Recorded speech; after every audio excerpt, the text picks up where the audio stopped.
Hello everyone welcome back. ഇപ്പോൾ കഴിഞ്ഞ ദിവസം ഞാനൊരു വീഡിയോ ഇട്ടിരുന്നു. അതായത് ട്രേഡിങ്ങിൻ്റെ ഡാർക്ക് സൈഡിനെ കുറിച്ചാണ് ഞാൻ ആ വീഡിയോ ഇട്ടിരുന്നത്. അതായത് നിങ്ങൾ ട്രേഡിങ്ങിലോട്ട് വരാൻ ആഗ്രഹിക്കുന്ന ആളാണെങ്കിൽ ഉറപ്പായിട്ടും നിങ്ങൾ ആ വീഡിയോ കണ്ടിരിക്കണം. കാരണം ഈ ഗ്ലോറിയസ് ആയിട്ട് കാണിക്കുന്ന സംഭവങ്ങൾ മാത്രമല്ല, എന്താണ് ട്രേഡിങ്, എങ്ങനെയാണ് ട്രേഡിങ്, ആർക്കൊക്കെ ട്രേഡിങ്ങിലോട്ട് വരാം, വന്നു കഴിഞ്ഞാലുള്ള ബുദ്ധിമുട്ടുകൾ എന്തൊക്കെയാണ്, ആർക്കൊക്കെ സക്സസ് ആകാൻ പറ്റും, അങ്ങനെ ഒരുപാട് കാര്യങ്ങൾ നിങ്ങൾക്ക് ആ വീഡിയോ കാണുന്നതിലൂടെ മനസ്സിലാക്കാൻ പറ്റും. അതുകൊണ്ട് ആ വീഡിയോ കാണാത്ത ആൾക്കാർ ഉറപ്പായിട്ടും വീഡിയോ കണ്ടു നോക്കുക. ഉറപ്പായിട്ടും നിങ്ങൾക്ക് അത് യൂസ്ഫുൾ ആയിരിക്കും. ഇന്നത്തെ വീഡിയോ എന്ന് പറയുമ്പോൾ അതിൻ്റെ ഒരു കണ്ടിന്യൂഷൻ ആയിട്ടുള്ള വീഡിയോ ആണ്. മാത്രമല്ല കൂടാതെ കുറച്ച് ടിപ്സ് ആൻഡ് ട്രിക്സ് കൂടി ഇതിനകത്ത് ഉൾപ്പെടുത്തുന്നുണ്ട്. ആ വീഡിയോ കണ്ടതിന് ശേഷവും നിങ്ങൾക്ക് ട്രേഡിങ്ങിലോട്ട് വരണം എന്ന ആഗ്രഹമുള്ള ഒരാളാണെങ്കിൽ ഉറപ്പായിട്ടും നിങ്ങൾക്ക് ഈ വീഡിയോ കണ്ടു നോക്കാം. സീരിയസ് ആയിട്ട് ട്രേഡിങ്ങിന് അപ്രോച്ച് ചെയ്യുന്ന ആൾക്കാർക്ക് ഹെൽപ്ഫുൾ ആയിട്ടുള്ള കുറച്ച് ട്രിക്സ് ആൻഡ് ടിപ്സൊക്കെ ഞാൻ ഈ വീഡിയോക്കകത്ത് പറയുന്നതാണ്. അപ്പോൾ താല്പര്യമുള്ള ആൾക്കാർ ഫുള്ളായിട്ട് വീഡിയോ കണ്ടു നോക്കുക. അപ്പോൾ നമുക്ക് സ്ട്രെയിറ്റ് ആയിട്ട് പോയിന്റിലോട്ട് തന്നെ വരാം. അതായത് മറ്റേതൊരു ബിസിനസ് നിങ്ങൾ തുടങ്ങുമ്പോഴും നിങ്ങൾ ആ ബിസിനസ്സിനെ പറ്റി ഡീറ്റെയിൽ ആയിട്ട് പഠിച്ചിട്ട് മാത്രമേ ബിസിനസ് തുടങ്ങത്തുള്ളൂ. ഇപ്പോൾ നിങ്ങൾ ഉദാഹരണത്തിന് ഹോട്ടൽ നിങ്ങൾ തുടങ്ങാൻ ആഗ്രഹിക്കുന്നു വിചാരിക്കുക. അപ്പോൾ ഹോട്ടൽ തുടങ്ങാൻ ആഗ്രഹിക്കുമ്പോൾ നിങ്ങൾ അതിന് നല്ലൊരു പ്ലോട്ട് കാണും. മാത്രമല്ല നിങ്ങളുടെ ഹോട്ടൽ ബിസിനസ്സിനെ പറ്റി നിങ്ങൾ നല്ലൊരു പഠിക്കും. എത്ര ഇൻവെസ്റ്റ്മെൻറ്റ് വേണം നിങ്ങൾ കാൽക്കുലേറ്റ് ചെയ്യും. ലോസൊക്കെ വന്ന് എന്തൊക്കെ ചെയ്യേണ്ട കാര്യങ്ങൾ കാൽക്കുലേറ്റ് ചെയ്യും. അങ്ങനെ സകലമാന കാര്യങ്ങൾ നിങ്ങൾ പഠിക്കും. എന്നിട്ട് മാത്രമേ ഉള്ളൂ നിങ്ങൾ ഒരു ഹോട്ടൽ തുടങ്ങാൻ വേണ്ടി ലോണോ അല്ലെന്നുണ്ടെങ്കിൽ കയ്യിൽ പൈസ ഉണ്ടെങ്കിൽ ആ ഫണ്ട് നിങ്ങൾ അതിന് വേണ്ടി ഇറക്കത്തുള്ളൂ. പക്ഷേ ട്രേഡിങ്ങിനോട് വരുമ്പോൾ അങ്ങനെയല്ല. ബേസിക് ആയിട്ടുള്ള കാര്യങ്ങൾ മാത്രം ആൾക്കാർ പഠിക്കും. അതായത് എങ്ങനെയാണ് ബൈ ചെയ്യുക, എങ്ങനെയാണ് സെല്ല് ചെയ്യുക, സ്റ്റോക്ക് എങ്ങനെ പർച്ചേസ് ചെയ്യാം, അങ്ങനത്തെ ബേസിക് ആയിട്ടുള്ള കാര്യങ്ങൾ മാത്രം പഠിച്ചിട്ട് ട്രേഡിംഗ് പഠിച്ചു എന്നുള്ള സംഭവത്തിൽ നേരെ അവർ ട്രേഡിങ്ങിലോട്ട് അപ്രോച്ച് ചെയ്യുകയാണ് ചെയ്യുന്നത്. എന്നിട്ട് വീണ്ടും ഇവിടെ ഒരു പ്രോഗ്രസ് ഉണ്ടാക്കിയെടുക്കുന്നതിന് മുന്നേ തന്നെ അവർ പ്രോഫിറ്റിലോട്ട് കൂടുതൽ കോൺസെൻട്രേറ്റ് ചെയ്യുമ്പോഴാണ് ഈ പ്രശ്നങ്ങൾ മൊത്തം ഉണ്ടാകുന്നത്. അതായത് നോ യുവർ ബിസിനസ് എന്നാണ് പറയുന്നത്. അതായത് നിങ്ങൾ എന്ത് കാര്യമാണോ ചെയ്യാൻ നോക്കുന്നത് ആ കാര്യത്തെപ്പറ്റി നിങ്ങൾക്ക് പൂർണ്ണമായിട്ട് ഒരു നോളജ് വേണം. ആ നോളജ് ഇല്ലാത്തവരാണ് പല ആൾക്കാർക്കും ട്രേഡിങ്ങിൽ സക്സസ് ഉണ്ടാക്കാൻ പറ്റാത്തത്. ഇപ്പോൾ ഒരു ഹോട്ടൽ തന്നെ നമുക്ക് ഉദാഹരണത്തിന് എടുക്കാം. അതായത് നോ യുവർ ബിസിനസ്, ഹോട്ടൽ എങ്ങനെയാണ് റൺ ചെയ്യുന്നത് കൃത്യമായിട്ട് നിങ്ങൾ ഫുള്ളായിട്ട് പഠിക്കും. എന്നിട്ട് മാത്രമേ നിങ്ങൾ ചെയ്യത്തുള്ളൂ. പിന്നെ അതിൻ്റെ വേറൊരു സംഭവമുണ്ട്, നോ യുവർ കോമ്പറ്റീറ്റർ. അതായത് നിങ്ങളൊരു ഹോട്ടൽ സ്ഥലത്ത് പണിയുകയാണെന്നുണ്ടെങ്കിൽ അതിൻ്റെ കോമ്പറ്റീറ്റേഴ്സ് കാണും. അപ്പോൾ ആ കോമ്പറ്റീറ്റേഴ്സിനെ നോക്കിയിട്ടായിരിക്കും നിങ്ങൾ അതിൻ്റെ കാര്യങ്ങളൊക്കെ ചെയ്യുന്നത്. ഇപ്പോൾ നിങ്ങളൊരു കമ്പനി സ്റ്റാർട്ട് ചെയ്തു, എന്നിട്ട് അതിൻ്റെ പ്രോഡക്റ്റ് നിങ്ങൾ മാർക്കറ്റ് ചെയ്യുന്ന സമയത്ത് നിങ്ങൾ ഉറപ്പായിട്ട് നിങ്ങളുടെ കോമ്പറ്റീറ്റേഴ്സിനെ പറ്റി പഠിക്കും. കാരണം അവരുമായിട്ട് കോമ്പീറ്റ് ചെയ്യുന്ന രീതിയിലായിരിക്കും നിങ്ങളുടെ മാർക്കറ്റ് സ്ട്രക്ചർ നിങ്ങൾ ഉണ്ടാക്കിയെടുക്കേണ്ടത്. അപ്പോൾ അതുപോലെ തന്നെയാണ് ഷെയർ മാർക്കറ്റിലും. അതിനകത്ത് കോമ്പറ്റീറ്ററായിട്ട് വരുന്നത് മാർക്കറ്റ് മൂവ് ചെയ്യുന്ന ആൾക്കാരാണ്. അതായത് ഇൻസ്റ്റിറ്റ്യൂഷനാണ് നമ്മൾ കോമ്പറ്റീറ്റേഴ്സ് ആയിട്ട് വരുന്നത്. അതായത് നമ്മുടെ കയ്യിലിരിക്കുന്ന പൈസ അവരാണ് കൊണ്ടുപോകുന്നത്. അപ്പോൾ അത് കൊണ്ടുപോകാതെ അവരുടെ കയ്യിലിരിക്കുന്ന മാർക്കറ്റ് ചെയ്യുന്ന പൈസ നമ്മുടെ കയ്യിലോട്ട് കൊണ്ടുവരുന്ന പരിപാടിയാണ് നമ്മൾ ട്രേഡിങ്ങിലൂടെ ചെയ്യുന്നത്. അപ്പോൾ ട്രേഡിങ്ങിൻ്റെ ബേസിക് ആയിട്ടുള്ള കാര്യങ്ങൾ പഠിക്കുന്ന കൂടെ തന്നെ എങ്ങനെയാണ് ഈ ഷെയർ മാർക്കറ്റ് വർക്ക് ചെയ്യുന്നത്, ഇതിൻ്റെ ഫണ്ടമെൻ്റൽ ആയിട്ടുള്ള കാര്യങ്ങളെല്ലാം നമ്മൾ പഠിക്കേണ്ട ആവശ്യമുണ്ട്. ഏതൊക്കെ രീതിയിൽ മാനിപ്പുലേറ്റ് ചെയ്യുന്നുണ്ട്, ആരൊക്കെയാണ് ഇതിൻ്റെ മേജർ പാർട്ടിസിപ്പൻസ്, ഇങ്ങനത്തെ കാര്യങ്ങളെല്ലാം നമ്മൾ മനസ്സിലാക്കിയാൽ മാത്രമേ ഉള്ളൂ നമുക്ക് എങ്ങനെ ട്രേഡ് ചെയ്യണം, ഏത് രീതിയിലൊക്കെ ട്രേഡ് ചെയ്യണം എന്നൊക്കെ നമുക്ക് മനസ്സിലാക്കാൻ പറ്റത്തുള്ളൂ.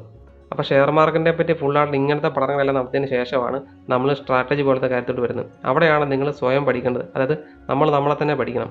നമ്മൾ ഏത് ടൈപ്പ് ആളാണ്, ഏത് ടൈപ്പ് ട്രേഡിംഗ് സ്ട്രാറ്റജിയാണ് നമുക്ക് സ്യൂട്ട് ആകുന്നത്, അങ്ങനെയുള്ള കാര്യങ്ങളൊക്കെ നമ്മൾ പിന്നീടാണ് എക്സ്പ്ലോർ ചെയ്യുന്നത്. അപ്പോൾ ആദ്യമേ നമ്മൾ പഠിക്കുന്നത് മാർക്കറ്റിനെ കുറിച്ചാണ്. പല ആൾക്കാരും വീഡിയോസിനകത്ത് കണ്ടിട്ട് ജസ്റ്റ് ഷെയർ ബൈ ചെയ്യുക, സെല്ല് ചെയ്യുക, ഇതൊക്കെയാണ് പഠിക്കുന്നത്. പക്ഷേ അതിനെപ്പറ്റി ഇൻഡെപ്ത് ആയിട്ട് എന്താണ് അവിടെ നടക്കുന്നുള്ള കാര്യങ്ങളെപ്പറ്റി ആരും പഠിക്കുന്നില്ല. പക്ഷേ നമ്മൾ പഠിച്ചില്ലെങ്കിലും സ്വാഭാവികമായിട്ട് 1-2 വർഷം കഴിയുമ്പോഴത്തേക്കും നമുക്കത് മനസ്സിലാവും. പക്ഷേ അപ്പോഴത്തേക്കും നല്ലൊരു തുക നിങ്ങളുടെ കയ്യിൽ നിന്ന് ഇറങ്ങിയിട്ടുണ്ടായിരിക്കും. സ്വാഭാവികമായിട്ടും നിങ്ങൾക്ക് നല്ല ലോസ് കാണുമായിരിക്കും. അപ്പം നിങ്ങൾ ആലോചിക്കും കുറച്ചുകൂടെ ബെറ്റർ ആയിട്ട് ഇതിനെ അപ്രോച്ച് ചെയ്തതിന് ശേഷം മാർക്കറ്റിലോട്ട് വരുവാണെന്നുണ്ടെങ്കിൽ ആ നഷ്ടപ്പെട്ട തുക കുറച്ച് കുറയ്ക്കാമായിരുന്നു, അല്ലെന്നുണ്ടെങ്കിൽ അവിടെ ഒരു കൺട്രോൾ വരുത്താമായിരുന്നു നിങ്ങൾ ആഗ്രഹിക്കും. അത് പക്ഷേ പല ആൾക്കാരും തുടക്കത്തിലേ ചെയ്തില്ല. പല ആൾക്കാരും 1-2 വർഷത്തിന് ശേഷം വലിയൊരു ലോസൊക്കെ ആയതിനു ശേഷമാണ് ആ ഒരു കറക്ഷന് വിധേയമാകുന്നത്, അല്ലെങ്കിൽ കൂടുതൽ അതിനെപ്പറ്റി പഠിക്കാൻ വേണ്ടി വിധേയമാകുന്നത്. പക്ഷേ ചില ആൾക്കാരെന്ന് വെച്ചാൽ അത്രയും വലിയ ലോസൊക്കെ ഉണ്ടാക്കിയപ്പോഴത്തേക്കും അവർ മാർക്കറ്റിൽ നിന്ന് ക്വിറ്റ് ചെയ്ത് പോവുകയാണ് ചെയ്യുന്നത്. അപ്പോൾ ഈ ഒരു 2 സംഭവങ്ങളാണ് 1-2 വർഷത്തിന് ശേഷം സംഭവിക്കുന്നത്. അതായത് ഒന്നുകിൽ പല ആൾക്കാരും മാർക്കറ്റിൽ വീണ്ടും സ്റ്റേ ചെയ്യാനുള്ള പരിപാടി നോക്കും, അല്ലെന്നുണ്ടെങ്കിൽ പല ആൾക്കാരും നിർത്തിപ്പോവും. ഇപ്പോൾ 2 കേസിലാണെങ്കിലും നിങ്ങൾക്ക് നഷ്ടങ്ങളാണ് അവിടെ ഉണ്ടായിരിക്കുന്നത്. പക്ഷേ തുടക്കത്തിൽ തന്നെ നിങ്ങൾ ഷെയർ മാർക്കറ്റിനെ ഡീറ്റെയിൽ ആയിട്ട് നല്ല പഠിച്ചിട്ട് നിങ്ങൾ ഇൻവെസ്റ്റ് ചെയ്യുകയോ ട്രേഡ് ചെയ്യുകയോ ചെയ്യുകയാണെങ്കിൽ സ്വാഭാവികമായിട്ടും നിങ്ങൾക്ക് ലാഭം ഉണ്ടാക്കാനുള്ള സാധ്യത കൂടുന്നതായിരിക്കും. നിങ്ങൾക്ക് നിങ്ങളുടെ ലോസിലൊക്കെ കുറച്ച് കൺട്രോൾ ഉണ്ടായിരിക്കും. എങ്ങനെയാണ് ബിസിനസ് റൺ ചെയ്യുന്നത് കൃത്യമായിട്ട് നിങ്ങൾക്ക് മനസ്സിലാക്കാൻ പറ്റും. ഇതുവരെ ബിസിനസ് ഒന്നും ചെയ്യാത്ത ഒരാളാണെന്നുണ്ടെങ്കിൽ അവരുടെ ആദ്യത്തെ ബിസിനസ് ആയിരിക്കും ചിലപ്പം ഈ ട്രേഡിംഗ് എന്ന് പറഞ്ഞത്. അപ്പം ബിസിനസ് റൺ ചെയ്യേണ്ടത് നമ്മൾ ഒരു ജോലി ആയിട്ട് ബന്ധപ്പെട്ട രീതിയിലല്ല. കാരണം ജോലിയിൽ നമുക്ക് ഇൻകം കിട്ടും, പക്ഷേ ബിസിനസ്സിനകത്ത് നമുക്ക് നഷ്ടങ്ങൾ ഉണ്ടാകാനുള്ള സാധ്യതയുണ്ട്. ഇപ്പോൾ ട്രേഡിംഗ് ആണെങ്കിലും ശരി, ഏതൊരു ബിസിനസ് ആണെങ്കിലും ശരി, അവിടെ ലാഭം മാത്രമല്ല അവിടെ നഷ്ടം ഉണ്ടാകും. പക്ഷേ ജോബ് എന്ന് പറയുമ്പോൾ അങ്ങനെയല്ല. ജോബിനകത്ത് നമ്മൾ എത്ര പണിയെടുക്കുന്നോ അതനുസരിച്ച് ഇൻകം നമുക്ക് കിട്ടിക്കൊണ്ടിരിക്കും. പക്ഷേ ഇവിടെ അങ്ങനെയല്ല, നമുക്ക് നെഗറ്റീവ് ഇൻകം, അതായത് നഷ്ടങ്ങളും ഉണ്ടാകാനുള്ള സാധ്യതയുണ്ട്. അപ്പോൾ അവിടെ നമ്മൾ കൂടുതൽ ശ്രദ്ധിക്കേണ്ട ആവശ്യമുണ്ട്.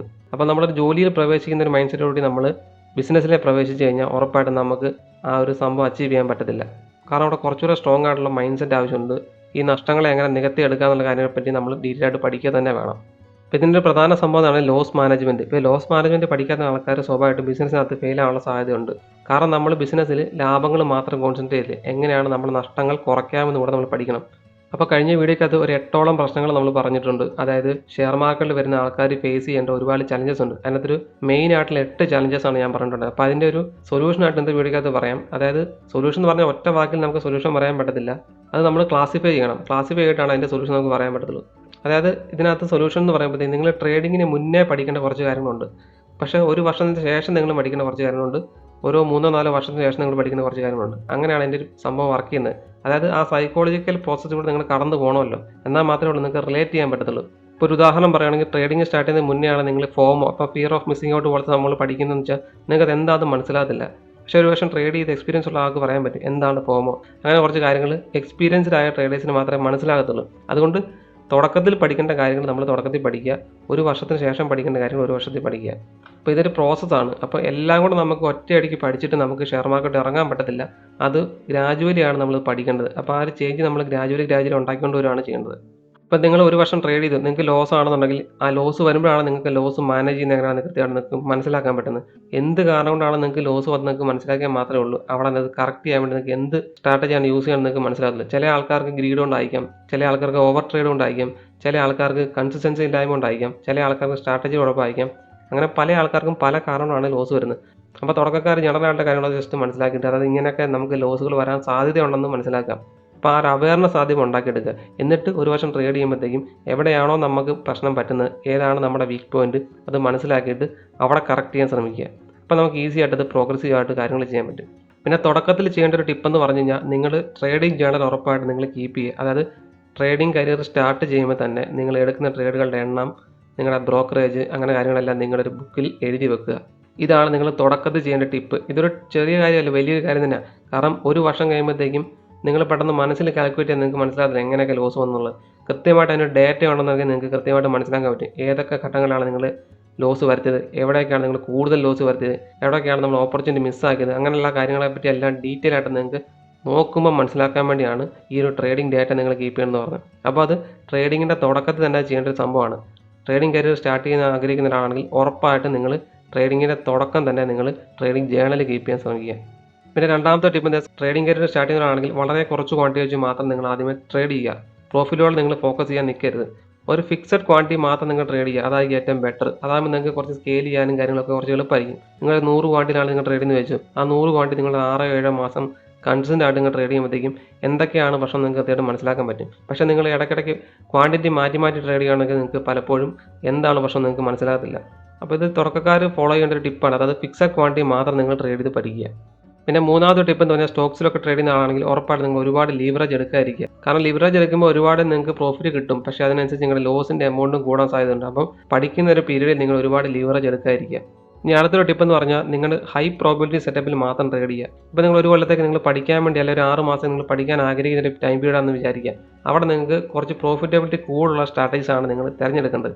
മാത്രമല്ല ട്രേഡിങ്ങിന് എണ്ണം നിങ്ങൾ കുറയ്ക്കുകയും ചെയ്യണം. ഡെയിലി ഒരു ട്രേഡ് അങ്ങനെയൊക്കെ മാത്രമേ എടുക്കാവുള്ളൂ. കാരണം ഡെയിലി ഒരു 1000 രൂപ നഷ്ടപ്പെട്ട് കഴിഞ്ഞാൽ ഒരു വർഷം 200 വർക്കിംഗ് ഡേയ്സിന് മുകളിലുണ്ട്. അപ്പോൾ നിങ്ങൾക്ക് ഓൾമോസ്റ്റ് 2 ലക്ഷം രൂപ വരെ ലോസ് വരാനുള്ള സാധ്യതയുണ്ട്. അതുകൊണ്ട് നിങ്ങൾ ഉറപ്പായിട്ടും ഒരു ട്രേഡ് മാത്രമേ എടുക്കാവുള്ളൂ. അത് മാത്രമല്ല നിങ്ങൾ വളരെ കുറച്ച് ക്വാണ്ടിറ്റി മാത്രം ട്രേഡ് ചെയ്ത് പ്രാക്ടീസ് ചെയ്യാം. ഇതാണ് തുടക്കക്കാർ ഫോളോ ചെയ്യുന്നൊരു നല്ല ടിപ്പ്.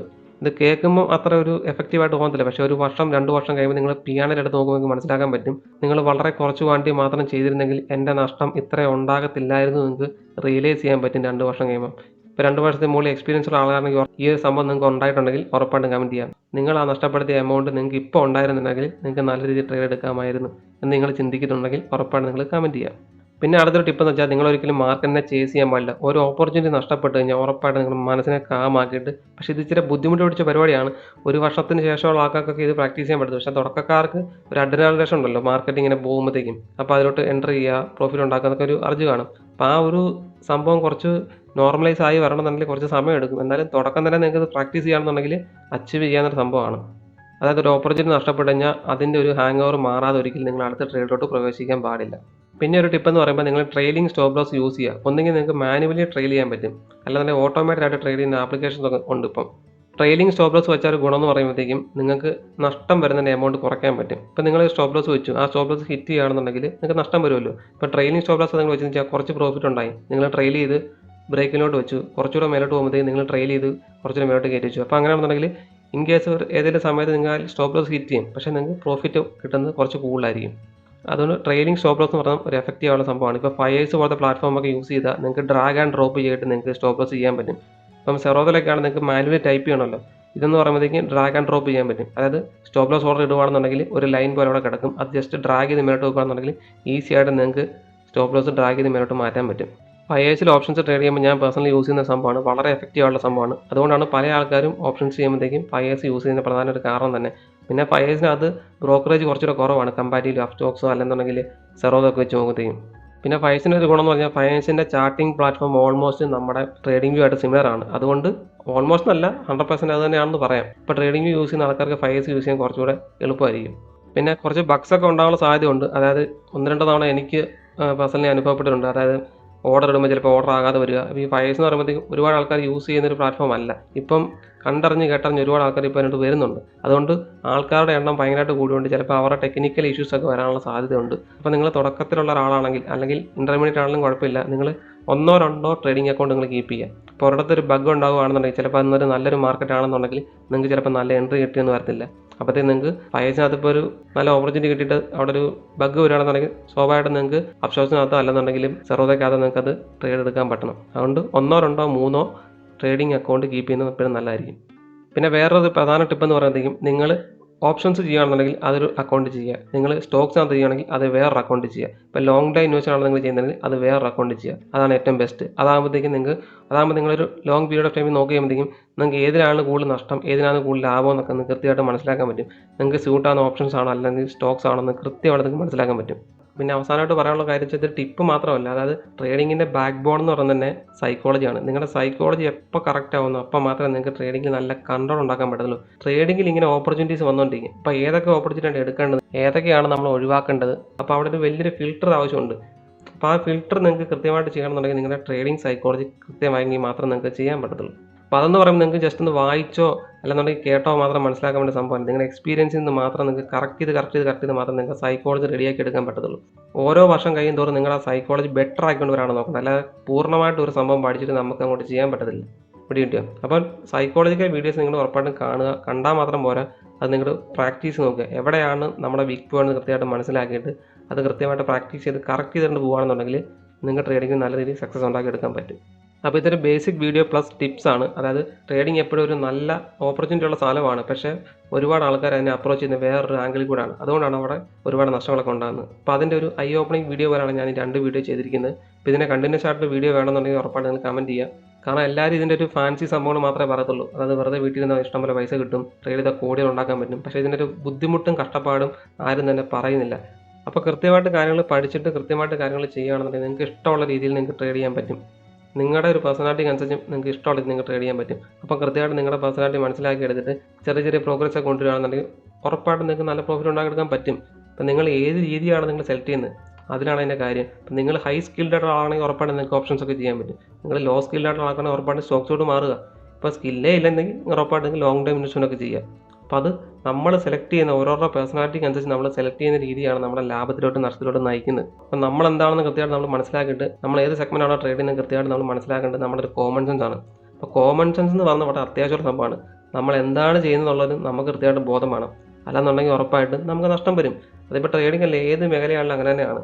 പക്ഷേ ട്രേഡിംഗ് ഇത്രയും ആൾക്കാർക്ക് ലോസ് ആണുള്ള കാരണം ഇതാണ്. മെജോറിറ്റി ആൾക്കാർ ഇതിനെപ്പറ്റി കൃത്യമായിട്ടല്ല മനസ്സിലാക്കിയിരിക്കുന്നത്. എങ്ങനെയാണ് ഇത് ചെയ്യേണ്ടതെന്നുള്ള കാര്യങ്ങൾ കൃത്യമായിട്ട് മനസ്സിലാക്കിയാൽ മാത്രമേ ഉള്ളൂ നമുക്ക് പൈസ ഉണ്ടാക്കാൻ പറ്റുന്നത്. അല്ലെന്നുണ്ടെങ്കിൽ ഉറപ്പായിട്ട് നമ്മുടെ പൈസ പോകും. കാരണം ട്രേഡിങ്ങിൽ പൈസ നഷ്ടപ്പെടുന്ന അത്ര സ്പീഡിൽ വേറെ ഒരു സ്ഥലത്തും പൈസ പോകുന്നില്ല. അതാണ് വിത്തിൻ സെക്കൻഡ്സ് ആയിരങ്ങളല്ല, ലക്ഷങ്ങളല്ല, കോടികൾ വേണം നിങ്ങൾക്ക് നഷ്ടപ്പെടാം. അത്രയും വലിയൊരു പൊട്ടൻഷ്യൽ ഉള്ളൊരു മാർക്കറ്റാണിത്. അപ്പോൾ നമ്മളവിടെ കളിക്കുമ്പോൾ വളരെ വളരെ സൂക്ഷിച്ച് മാത്രം കളിക്കുക. പിന്നെ ഏതൊരു ഫീൽഡിലാണെങ്കിലും റിസ്ക് എടുത്താൽ മാത്രമേ റിവാർഡ് ഉണ്ടാകത്തുള്ളൂ. അപ്പോൾ റിസ്ക് നമ്മൾ കാൽക്കുലേറ്റഡ് എടുക്കുക എന്നുള്ളതാണ് ഇതിനകത്ത് അവസാനമായിട്ട് എനിക്ക് പറയാനുള്ള കാര്യം. അതായത് റിസ്ക് നമ്മൾ എടുക്കുക എന്നാൽ മാത്രമേ റിവാർഡ് നമുക്ക് ഉണ്ടാകത്തുള്ളൂ. പക്ഷേ ആ റിസ്ക് എപ്പോഴും നമ്മുടെ കാൽക്കുലേറ്റഡ് റിസ്ക് ആയിരിക്കണം. അതായത് നഷ്ടങ്ങളിലോട്ട് നമ്മൾ അധികം പോകാതെ അത് മാനേജ് ചെയ്യാനുള്ള കപ്പാസിറ്റി നമ്മൾ ഉറപ്പായിട്ട് ഉണ്ടാക്കിയെടുക്കും. അതായത് ഒരു ബിസിനസ്മാൻ്റെ ഒരു സ്കില്ല്, ഒരു ലോസ് മാനേജ് ചെയ്യാനുള്ള സ്കില്ല് നിങ്ങൾ എപ്പോൾ അച്ചീവ് ചെയ്യുന്നോ അപ്പം നിങ്ങൾക്ക് ട്രേഡിങ്ങിൽ സക്സസ് ഉണ്ടാക്കിയെടുക്കാൻ പറ്റും. അതുകൊണ്ട് യൂട്യൂബിലും ഇൻസ്റ്റാഗ്രാമിലൊക്കെ കാണുന്ന പോലെ വളരെ ഈസി ആയിട്ട് പൈസ ഉണ്ടാക്കാൻ പറ്റുന്ന മേഖലയാണ് ട്രേഡിംഗ് എന്നുള്ളത് നിങ്ങൾ ഒരിക്കലും വിശ്വസിക്കരുത്. നല്ല കഷ്ടപ്പാടാണ്. ആ കഷ്ടപ്പാടിലൂടെ പോകാനും അവിടെ ഒരു അപ്ഗ്രേഡേഷൻ കൊണ്ടുവരാൻ താല്പര്യമുള്ള ആൾക്കാർ മാത്രം ട്രേഡിംഗോട്ട് വരിക. ഉറപ്പായിട്ടും നിങ്ങൾക്ക് നല്ല സക്സസ് ഉണ്ടാക്കിയെടുക്കാൻ പറ്റും. കാരണം അതും ഒരു കോമൺ സെൻസ് ആണ്. നമ്മൾ ഏത് ബിസിനസ്സിലാണ് നമ്മൾ വിൻ ചെയ്യുന്നത് നമ്മൾ മനസ്സിലാക്കേണ്ടത് നമ്മുടെ കോമൺ സെൻസിൻ്റെ ഭാഗമാണ്. നമ്മൾ വിൻ ചെയ്യാത്ത ബിസിനസ്സിലോട്ട് നമ്മൾ ഒരിക്കലും കാല് വെക്കാൻ പാടില്ല. അതുകൊണ്ട് കഷ്ടപ്പെടുന്ന ആൾക്കാർക്കെല്ലാം ഒരു റിവാർഡ് ഉണ്ടാകട്ടെ എന്ന് ഞാൻ ആശംസിച്ചുകൊണ്ട് ഈ വീഡിയോ ഇവിടെ അവസാനിപ്പിക്കുന്നു. അപ്പോൾ ഇതുപോലത്തെ ഒരു വീഡിയോ ആയിട്ട് നമുക്ക് വീണ്ടും കാണാം. അതുവരെ happy trading, happy investing. See you in the next video.